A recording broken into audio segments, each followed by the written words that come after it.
Nous sommes en train de changer cette donne. Nous sommes en train de redevenir le grand Congo que nous devons être. Et pour ça, nous avons besoin de tout le monde.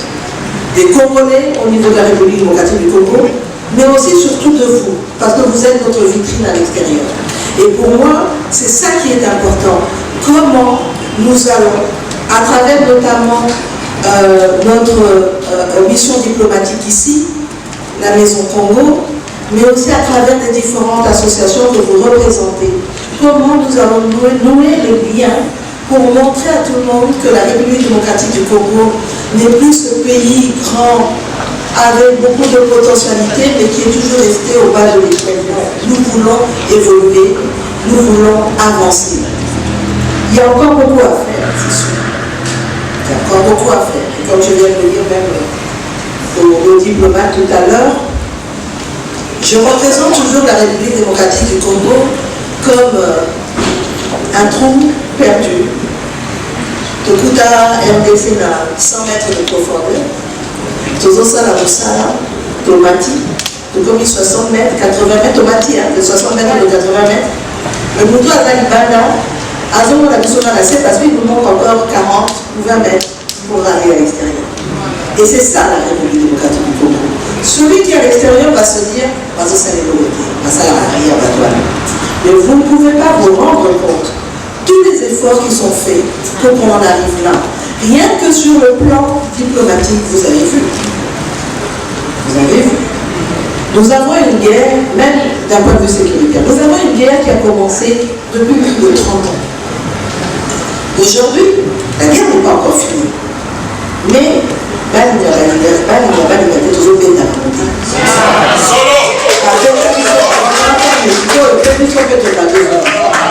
et pour ça, c'est vrai, il faut savoir avoir l'intelligence qu'a eu notre chef de l'État de pouvoir s'allier avec des puissances qui vont nous permettre de changer la donne. On a beaucoup parlé des accords de Washington. Tout est démocratique. Aujourd'hui, il n'est pas question pour nous de dire Oya la bino, bonsoir la minerai, les autres la bino, et puis les autres sur les côtés. C'est pas ça. Vous avez vu, il y a quelques années, il y a eu le contrat chinois qui avait été négocié. Avec le président Tshisekedi, nous avons eu à réévaluer ce contrat-là pour augmenter les ressources qui devraient revenir de droit à la nation congolaise. Ce n'est pas un don, parce que dans cet accord, les Chinois exploitent nos minerais et ce n'est que évident que le peuple congolais devait obtenir des infrastructures. Mais pendant longtemps, on en a eu quelques-unes, mais on n'a pas eu ça au niveau où on devait l'avoir aujourd'hui. Donc là, les choses sont en train d'évoluer. On avance. De la même manière, j'ai parlé de la question sécuritaire avec les accords de Washington. Nous avons eu cet accord d'un point de vue sécuritaire, vous avez vu les retombées qu'il y a aujourd'hui avec toutes les sanctions que subissent le Rwanda aujourd'hui. Ce n'est pas pour rien. Ce n'est pas pour rien.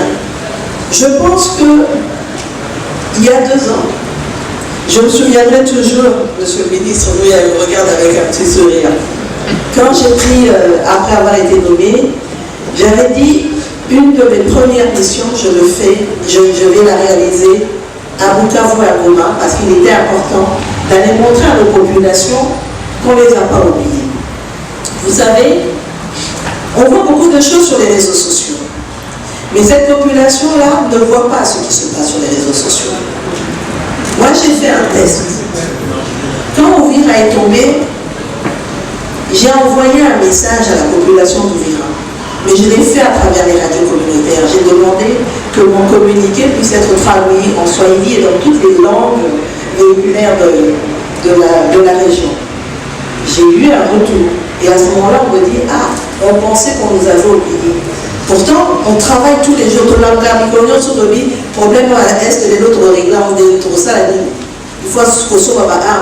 la. Mais pour eux, cette population, ce n'est pas les réseaux sociaux, ce n'est pas ce qui se passe dans les réseaux sociaux. Donc pour beaucoup, Quand on dit réseaux sociaux, tout ce qui est dans les réseaux sociaux, on pense que c'est ça la vérité. Non, la réalité est tout autre. Et cette population-là qui est en train de souffrir, elle le vit dans sa chair. Il faut aller sur place. Moi, quand j'ai pris fonction, j'ai été visiter les camps qui ont été bombardés. Moi, je me rappelle même les équipes de sécurité, ils étaient tous sur les dents, en disant, mais madame, vous ne pouvez pas y aller, il n'y a pas de sécurité. Je dis, pourquoi?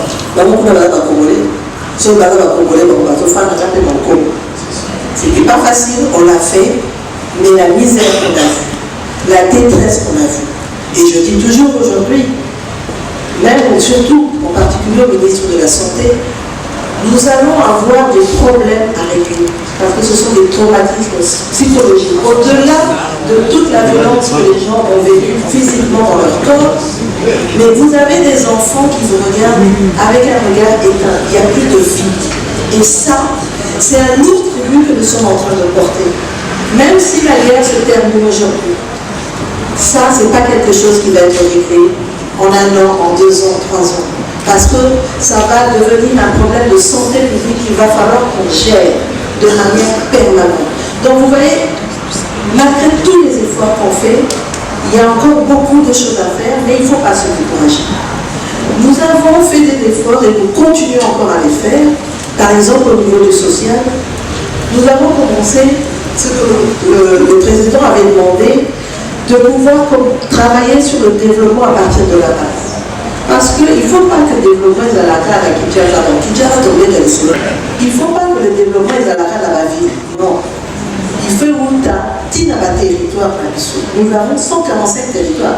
Nous avons 26 provinces, mais nous avons 145 territoires dans la République locative du Congo. Et c'est pour ça que le programme de développement local des 145 territoires a été mis en place. Maintenant,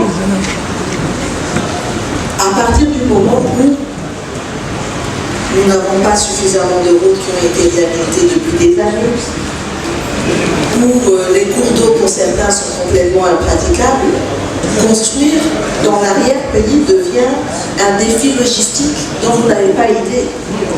Nous sommes arrivés à voir par exemple un sac de ciment qui coûtait peut-être l'équivalent à l'époque de, on parlait à l'époque, on a commencé de $18, mais rendu dans certaines zones, un sac de ciment pouvait arriver à $120 parce qu'il faut le transporter par petits porteurs, etc.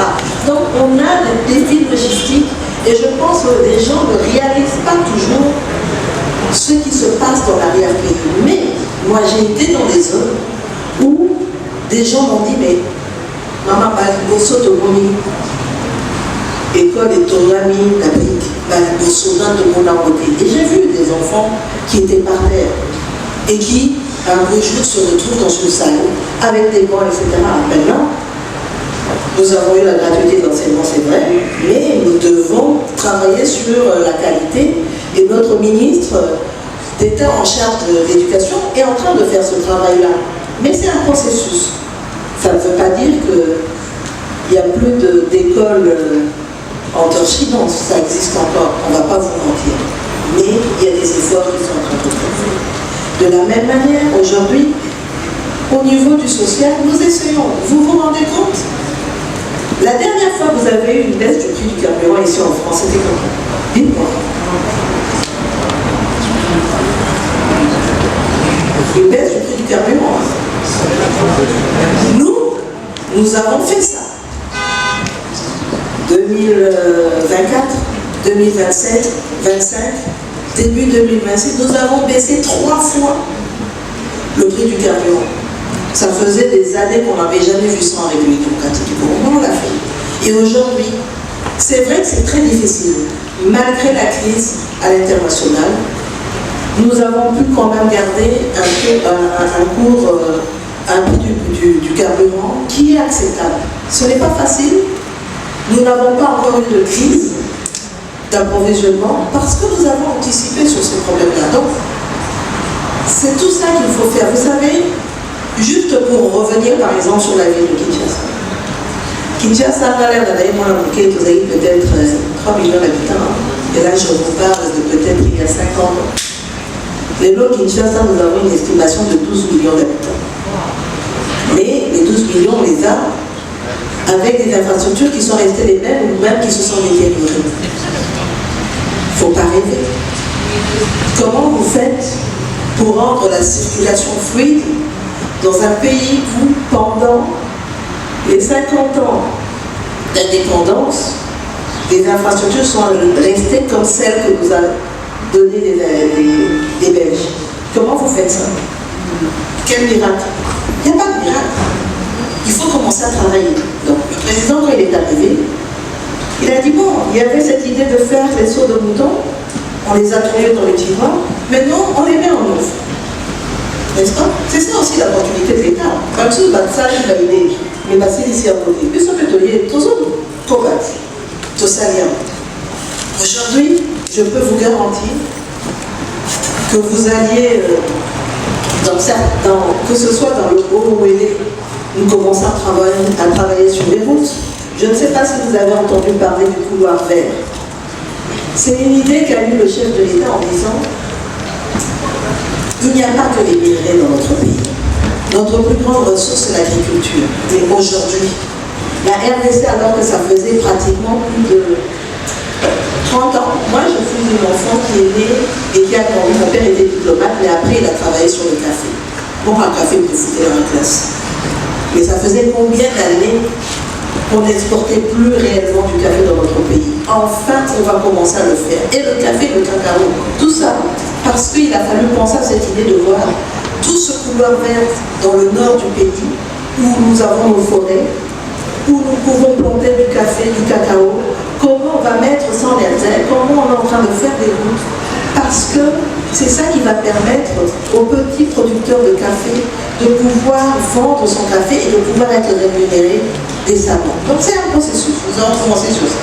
De la même manière que vous alliez dans le Kasaï, que vous alliez au niveau du Lualaba ou du Haut-Katanga, il y a des routes qui sont en train de se faire. Il y a des universités. La dernière fois que vous avez eu une université construite dans notre pays, c'était quoi? Nous avons un problème, on a réglé le problème des salariés, nous avons un problème là-dessus. Mais la dernière fois que vous avez vu ça, c'était quoi? J'ai été à Kananga, j'ai fait l'université, j'étais ébahi, je me dis, c'est pas possible. J'ai été à Bounia, on est en train d'achever l'université. À Mojima, il y a l'université, et là, nous sommes en train de construire. Nous allons maintenant dans une phase, et je viens même d'approuver ces différents marchés, pour avoir 12 nouvelles universités sur un certain nombre de l'ensemble de... Enfin, 12 provinces, on va avoir de nouvelles universités. Et c'est pas rien. À Bandaka, dans le Congo central. Vous allez voir, les choses sont en train d'avancer, mais on va y aller petit à petit. De la même manière, nous avons augmenté les salaires des policiers et des militaires. On a doublé. C'est pas rien. Pour les deux policiers et militaires, ça fait... D'abord, un policier bazar, on va dire ça. Mais alors, vous voyez, ça va être dans ce qui est les deux policiers vont la remettre. En tout cas, on a tous les salaires payés, on a 600. Voilà, on a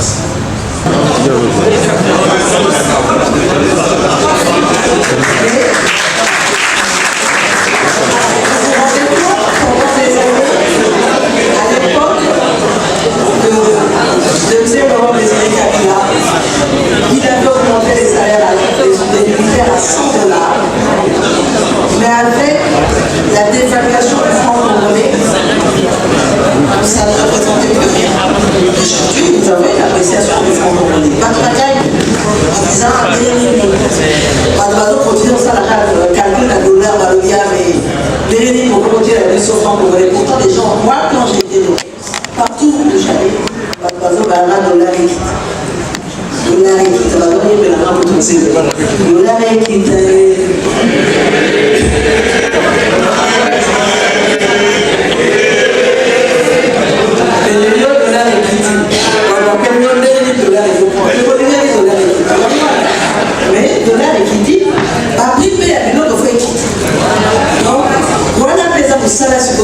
on a travaillé, il y a eu une baisse, mais on se rend compte aussi, hein, parce que commerçant, ça, moi,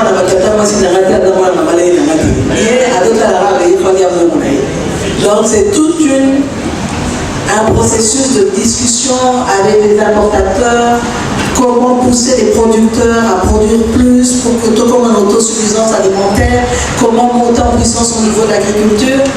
Nous sommes en train de travailler sur ça,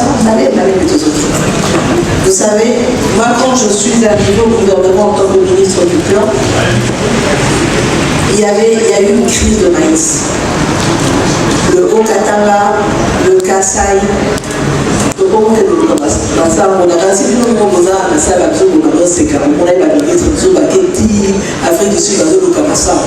mais vous ne vous rendez pas compte. Cette population-là, sans maïs, vous avez une meute qui se passe. Et c'est ça la réalité. Vous ne comprenez pas en disant, mais comment va venir soit va téléviser. Et pas la question. Toi, la base, ça, mais l'eau à rouler. Maïs, c'est ça. Mais vous avez une bonne Mali, donc il fallait trouver des solutions. L'Afrique du Sud, en Zambie. Aujourd'hui, nous avons la crise de maïs. Parce qu'on a aidé les producteurs à produire du maïs. Nous avons eu la montée en puissance du service national, où on a pu commencer à travailler sur un certain nombre de colonnes, les encadrer au niveau du service national. Et aujourd'hui, ceux-là, ils produisent du maïs qui est vendu au Katanga, dans le Kasaï, et même le maïs est envoyé jusqu'à Kinshasa pour renforcer un certain nombre de marchés. Donc, mais rien n'est parfait, n'est-ce pas? Et voilà, on va commencer dans ça. On va commencer à 2 ans à Kinshasa. Kinshasa, notre vitrine. Vous avez pas mal de Kinshasa la belle. Maman, finalement, cette ville-là, c'est quoi? C'est Kinshasa la poubelle, c'est quoi? Mais, malgré Kinshasa, c'est vrai, c'est un casse-tête qu'on sort le matin avec les communautés. C'est normal. Nous avons combien de véhicules en circulation dans Kinshasa? Parce que c'est ça aussi, hein. Pour vous dire, aujourd'hui, on a un phénomène où nous avons des gens qui sont dans le secteur privé qui veulent venir dans la fonction publique. Et nous, fonctionnaires, tu peux avoir ton petit crédit à la banque puisque ton salaire est encadré et d'acheter une petite voiture. Ça se passe. Et donc, il y a beaucoup de véhicules. Donc, il faut qu'on remette de l'ordre dans le transport en commun. On doit créer de nouvelles routes. J'ai été visiter il y a 3 semaines, 2 semaines, la rocade. Vous savez que c'est pour mon avis. Et ça, c'est pas un rêve, c'est la réalité. C'est 33 km dans la ville de Kinshasa où nous sommes en train de construire une nouvelle route. Les gens n'y croyaient pas, mais c'est ça qui arrive. Cette nouvelle route-là, elle va croiser la route nationale au niveau de Miteni, pour ceux qui connaissent encore bien Kinshasa. Et on va avoir un périphérique là qui va permettre de partager entre ceux qui vont implanter la RN1 et la rocade. Mais après, nous allons avoir une autre voie qui va longer le fleuve pour arriver jusqu'au niveau de Sosimat et là-dessus. Et nous allons avoir une autre rocade qui va régler nos problèmes de circulation pour aller à l'aéroport, la rocade nord, qui va commencer à partir de la première rue Limité, longer le fleuve et arriver jusqu'à l'aéroport. Ça, c'est déjà dans les études ont déjà été faites, le financement est là et donc on va avancer sur ça. L'autre chose, et d'ailleurs ça a été hier au Conseil des ministres approuvé, on va avoir un projet où on veut construire maintenant sur le rail, au-dessus du rail en fait, qui va de la gare centrale jusqu'à l'aéroport, on va construire un chemin pour faire un tramway. Ça va prendre du temps, mais on espère qu'on pourra le terminer d'ici 2027. Et voilà, si on veut aller dans tous ces projets, on est en train d'investir aussi dans un programme avec la Banque mondiale sur l'assainissement de la ville de Kinshasa. Quand j'étais au plan, j'avais validé une étude pour examiner comment gérer les déchets dans la ville de Kinshasa. Sur base de cette étude, nous avons 12 à 15 000 tonnes de déchets par jour dans la ville de Kinshasa. Si vous avez un déchet, il y a des voies là, vous n'avez pas de moyens de transformer ces déchets. On a quelques usines qui sont encore trop petites. Et avec cette population qui est pratiquement à 30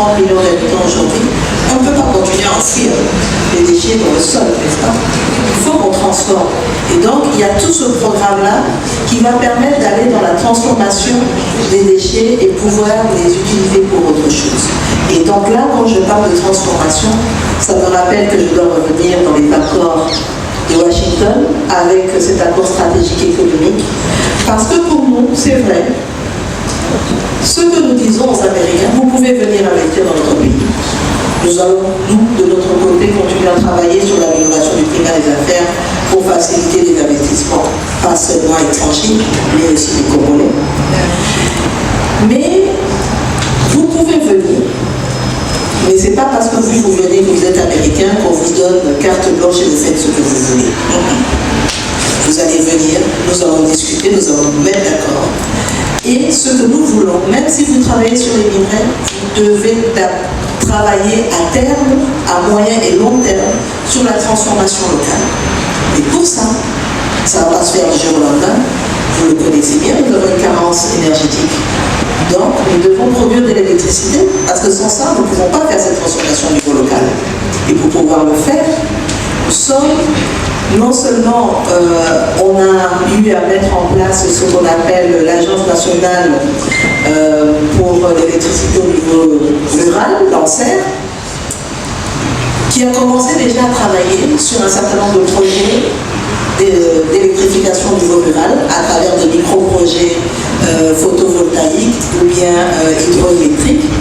Mais nous avons ce grand projet du Grand IGA qui est en train de revenir. Et donc, par exemple, là aussi, dans cet accord avec les Américains, j'ai reçu le sous-secrétaire d'État adjoint américain au Trésor qui est venu me dire, écoutez, madame, nous sommes intéressés à réhabiliter, c'est vrai, le rail avec une entreprise d'intérêt américain, mais pas seulement.